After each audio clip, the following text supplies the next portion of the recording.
Shalom and Merry Christmas to all mga Pinoy muna sa ating mga pamilya, mga anak,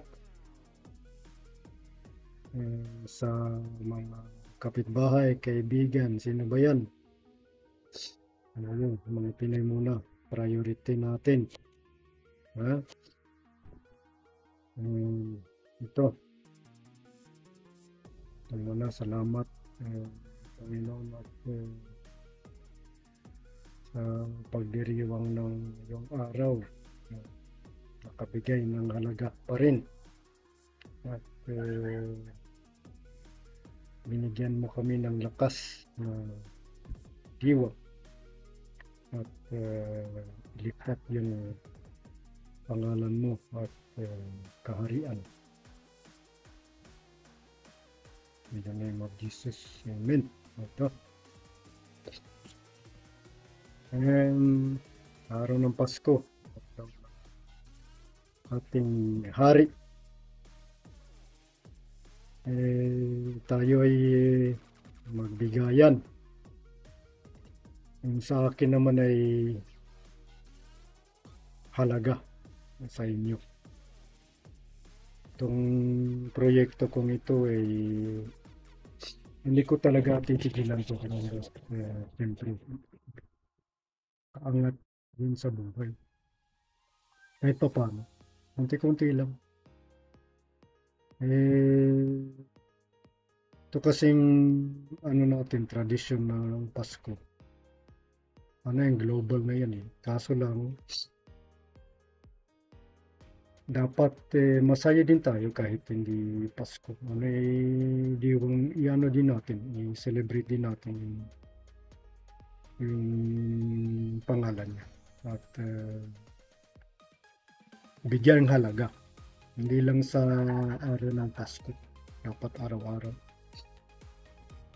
At yung sinabi ko sa inyo, yung balik tayo sa mental lab natin. Tapos, yung pag-iisip natin na magagandang pag-iisip bigyan natin ng halaga, palakasin natin. Ano yun yung sinasabi kong repetition lang to lahat yung pagdidisiplina sa sarili. Diyan yan magsisimula. Dahil kasi pag kaya mong kontrolin yung sarili mo, parang ano na rin yun, yung nagbabibrate na rin ng magandang mga bagay. Sa wastong pag-iisip, pananalita at sa kilos sa paggawa. Mas maganda ng minsan ay kumilos galing sa mga plano mo sa pag-iisip tapos kilos. Huli na yung pagsasalita dahil minsan nauna kasi yung yung dila natin, bibig. Lugar lang. Itong Pasko mas mahalaga sa akin ngayon to dahil nakauwi ako sa mag-ina ko dito sa Mindanao. So, continue pa rin ako. Tapos, yun, syempre, project sa inyo mag-vibrate sa inyo ng magagandang halaga na pananalita at pag-i-inspire sa inyo, motivate sa inyo. Simulan natin yan sa bahay natin. Mga bahay natin yan, magsimula. Sa mga anak, sa pamilya, sa asawa, sa kapatid, sa lola at lolo, sa tiyahin, lahat na yan. Diyan yan nagsisimula sa bahay natin.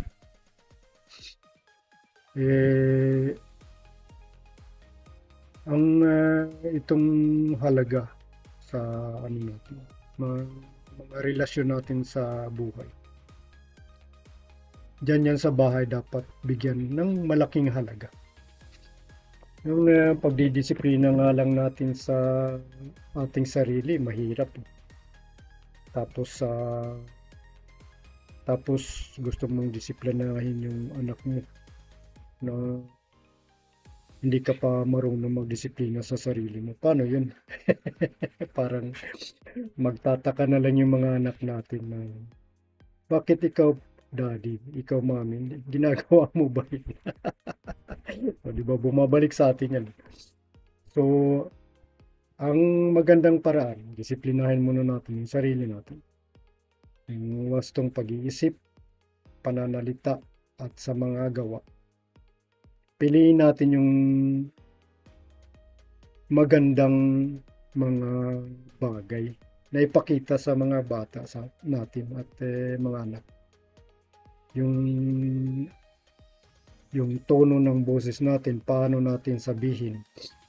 Wag natin idaan sa galit o sa takot or sa pagdadalawang isip dahil diyan tayo madaling magkamali. Hindi naman sa ibig sabihin na matakot tayo magkamali. Huwag tayong matakot magkamali dahil tayong lahat nagkakamali. Yung sinabi ba ng pare na imperfect tayong lahat. Ang Panginoon lang ang perfect. So tayo, mag-serve tayo sa pamilya natin, sa mga anak. Tayo ang pinaka number one na teacher dyan. Hindi lang sa yung paaralan, yan. Official, formality yan. Yung sa mga books, siyempre dala na rin yan sa disiplina. Pero ang number one na teacher, tayo, mga parents sa bahay. Mga magulang, mga lola at lolo. Tiyahin, sino ba yun? Tayo mga breadwinner. Or tayo ang nagsasakripisyo. Tayo ang dapat mag-lead. Lead the way. Huwag tayong matakot bigay ng daan sa mga kabataan. Yan. Diyan matutuwa ang Panginoon natin. Dahil magaling tayo, ang Panginoon natin nagturo sa atin, di ba? Yung pag-ibig. Bigyang halaga yung pag-ibig. Bigyang halaga yung pananalig sa mga pananalita niya at pagtuturo niya sa atin. Bigyang halaga. I-forward natin yan dyan sa bahay, sa mga anak natin. Magawa ng paraan. Piliin niyo yung magagandang paraan. Yan yun. 1 plus 1 lang dapat yan. Ginagawa nating multiplication, division pa. Tapos may marami pa. Diyan tayo magsimula. Sa sariling pagdidisiplina muna, pag-iisip, bago natin yan sa Kung nga pala, iisip natin to. Ito, mas maganda palang sabihin to. Siyempre, yung kasi lahat yan yung mga takot natin sa isipan at sa pagsasalita, nasa atin lang yan sa sarili natin, nasa isipan lang natin. So ang maganda kasi dyan, bigyan mo ng halaga yung mo, lead the way, huwag ka matakot, sabihin mo kung maganda, importante ba to sa anak mo, sa asawa mo, kapatid mo, bigay mo yan. Masaktan ba sila sa pananalita o hindi? Pero nasabi mo yung totoo, yung katotohanan. Kasi yung kasinungalingan na sa mundo, mas marami yan kaysa katotohanan. Kaya palabas natin dyan yung katotohanan. Ihalad natin yan dyan sa sa liwanag. Dyan, pakita natin dyan. Hindi ayaw magtago ng katotohanan. Kailangan nandyan yan sa liwanag. Dahil pag tinago mo yung katotohanan, kasinungalingan na yan. Diba? So yung pagka-humility natin, wag tayong matakot yan. Humility. Yung vulnerability, sinabi ng pare. yung mga teachings ng pari, yung mga priest natin, intindihin natin yan. Hindi lang natin pakikinggan, sasauluhin. Dalhin natin yan, pabalik sa bahay, i-apply dyan sa bahay, sa mga kabataan natin. Hindi lang sa porket meron tayong tradisyon. Kasi, karamihan sa atin hanggang sa sa tradisyon lang. Hindi. Gusto niya, i-apply natin yan sa totoong buhay. Diyan siya, liligaya. I-glorify natin yung mga pananalig. Dahil kung hanggang sa simbahan lang, tapos paglabas mo ng simbahan, ang dami ng mga salita na nasabi mo na hindi dapat sabihin. Bumalik ka uli sa di ba? So yung mga magagandang pananalita ng pari, galing sa Biblia yan eh. Respetuhin natin. Gawa natin ng action. Yan yung pinakamahalaga. Action. Mas mahalaga yung action, magandang action kaysa puro na lang salita ng salita pero walang gawa. Hindi masyadong wow. Lugar lang. So implement natin yan sa bahay natin. Yan. Diyan sasaya yung Panginoon. So, amen to that, Rosario. Hindi ako, wala akong karapatang magsinungaling sa inyo. Dahil, siyempre, itong derivation ko, may purpose yan eh. I'm here for the reason. Not only for the season. Hindi seasonal. Reasonal. May reason. Always purpose. May meaning lahat yan. Kaya yung mga pag-iisip natin, bago natin gawin, examine mo muna yung sarili. Yung ethics ba? Moral and ethics. Yan. Hindi mo kagad makokontrol yung anak mo pag hindi mo kontrolado yung sarili mo. Kaya kung ikaw ang role model sa bahay, mag-lead ka ng magagandang paraan. Yun. Hindi lahat kaya niyan dahil sa mga emosyon natin yan eh. Huwag mong bigyang daan na ang emosyon ang mag-control sa iyo. Ikaw ang mag-control sa sarili mo. Yun. Diba? Simple as that, pero siyempre complicated. Practice lang yan eh. Practicean natin yan. Kaya nga sinasabing diba? Practice makes perfect. Pero, ang next level kasi niyan, perfect practice makes perfect. Then, improvement, Yan. So tayo mga parents, mga magulang, kuya at ate, tayo dapat ang role model ng mga natin. Lola at lolo. Yan.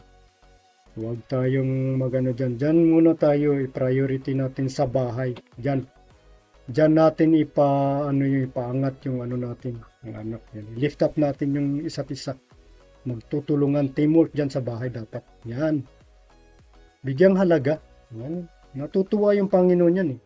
Dami na ng blessings ng Panginoon. Hangin nga lang eh. Pagbangon lang nga natin, blessings na yun. Buhay pa tayo, nakakalakad, nakakakilos, nakakakita, nakakarinig, nakakakain, nakakainom. Blessings, ang dami ng blessings. Kulang lang tayo sa pagpapasalamat. Tapos pag-implement. Yan lang. Simple as that. So, maligayang Pasko sa inyong lahat at salamat sa oras ninyo. Bigyan natin ng halaga yan sa bahay natin. Diyan magsisimula yung disiplina sa sarili natin sa bahay. Yan. Pabayaan mo yung iba maghusga dyan sa kapitbahay sa inyo. Focus kayo sa bahay. Focus yan. Focus natin yan sa bahay, sa mga anak natin.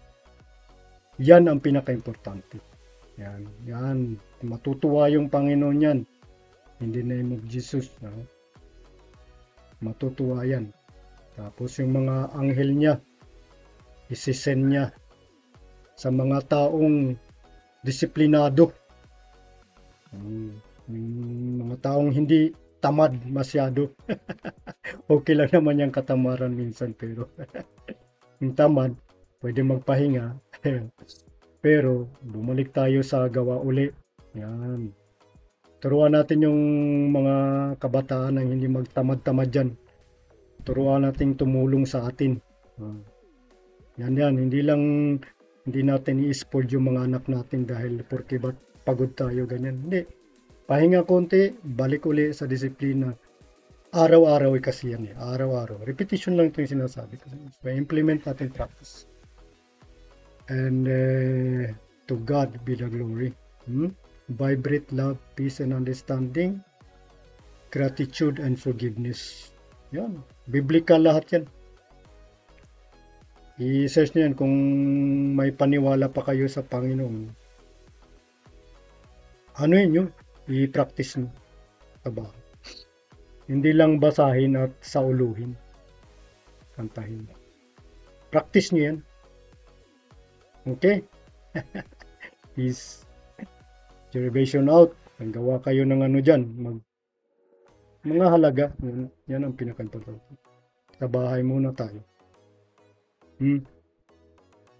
Merry Christmas and a Happy New Year. So, tingnan natin kung may video pa akong susunod nito. Pero, alam nyo na, kayo na mag-relate. Okay? God bless and Godspeed. Derivation and University out.